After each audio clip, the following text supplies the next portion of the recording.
Many financial crimes or other white-collar crimes typically involve the stealing of data to empty bank accounts and fish out money, however in small amounts. Although these crimes are typically planned, the victim can be targeted or random. Whoever gets into the trap of these criminals becomes the victim. All effort is gone into fooling the target. Such crimes are serious. They do impact society and their values. In addition, these crimes are conducted on small and large scales, with rather more unprofessional scam artists taking part in it. The world is filled with individuals willing to take advantage of others and institutions. Join us on the Fraud Files as we dive into the world of financial crime. Let's dive into the world of bank fraud. We join the FBI on the trail of Christopher A. Montalbano, a resident of Birmingham, Alabama, who conspired with his father, Gus Montalbano, 77, to defraud multiple banking and financial institutions in terms of acquiring loans.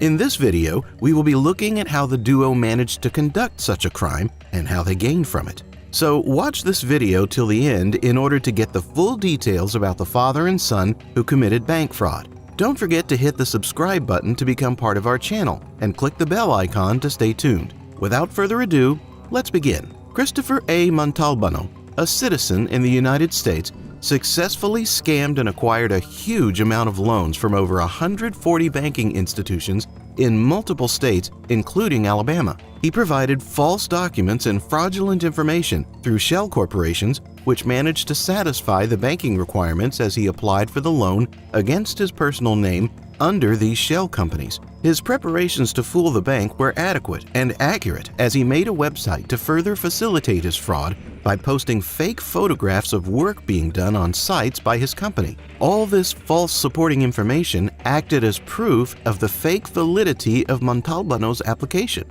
He successfully fooled many banks into believing his work was real and that his company was actually operating. It was later discovered, to everyone's surprise, when the investigation and reports came to light, that the photos published on the website were from real equipment and machinery owners which he portrayed to be part of his shell company. His company, Land Work Tractor and Equipment, was the company on behalf of which all this false information was submitted to the bank, and after successful review of his documents and bank loan processing, Montalbano successfully and with ease acquired a huge sum of loans from hundreds of FDIC-insured financial institutions. The sums he acquired played an integral role in the extravagant lifestyle he espoused immediately. His lifestyle included expensive high-end vehicles, farmlands, lake houses, properties, private jets, personal assistants, and all sorts of other luxury people today can only dream of. Montalbano was accompanied by his father,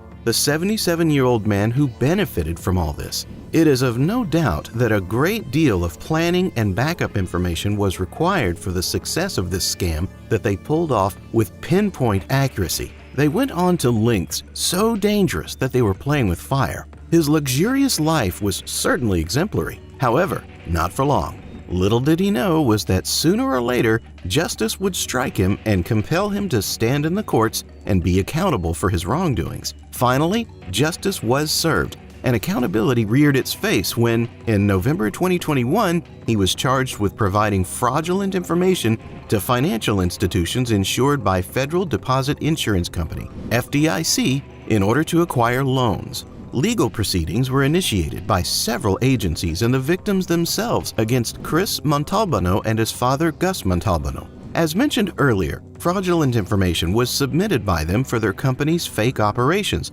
Land Work Tractor and Equipment, which was initially located in Florida and later relocated to Alabama. Montalbano purchased adjoining properties totaling 150 acres in Vincent, Alabama, which was used at the address for his fake company. He fenced the property off, thus cutting off the ability to inspect the property, further limiting the banking institution's ability to verify loan information. Furthermore, Montalbano already had a notorious record of already scamming 20 other financial institutions. By the end of his crime spree, he and his father had targeted 140 FDIC-insured financial institutions. When legal action was taken against him, multiple agencies, such as the FBI and other institutions, provided sufficient and valid evidence against him and his father. His father was held accountable for accompanying him in the execution of the crimes, to a lesser degree. Courts had charged Montalbano with bank fraud as he provided fraudulent information to the institutions to acquire loans.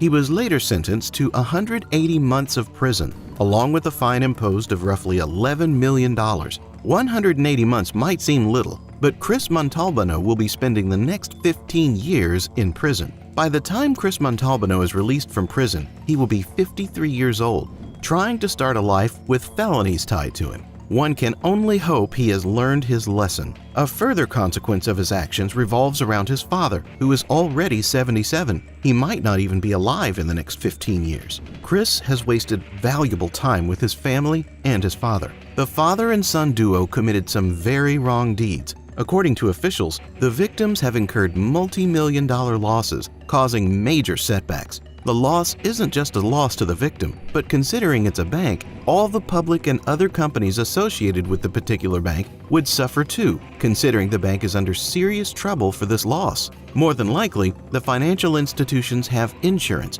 which will compensate them for their loss. However, by the time they are compensated, significant damages have already been suffered by the banks. Montalbano and his father committed these acts in pure greed of money and an extravagant, luxurious life. Imagine if they used all this knowledge and planning to put in the same effort into creating a legitimate business startup or another venture. They might have made significant progress. You know what they say is true: all is well that ends well. And from the example of Montalbano, no one can question the fact that all that is bad ends bad also. Now we close another fraud file regarding the father and son bank fraud duo. Remember, if you can't do the time, don't do the crime. We hope you enjoyed the video. If you did, please subscribe to our channel and smash that like button. Stay tuned to our channel for amazing videos like this one by clicking the bell icon.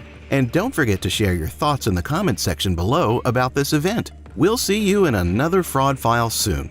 Until then, cheers.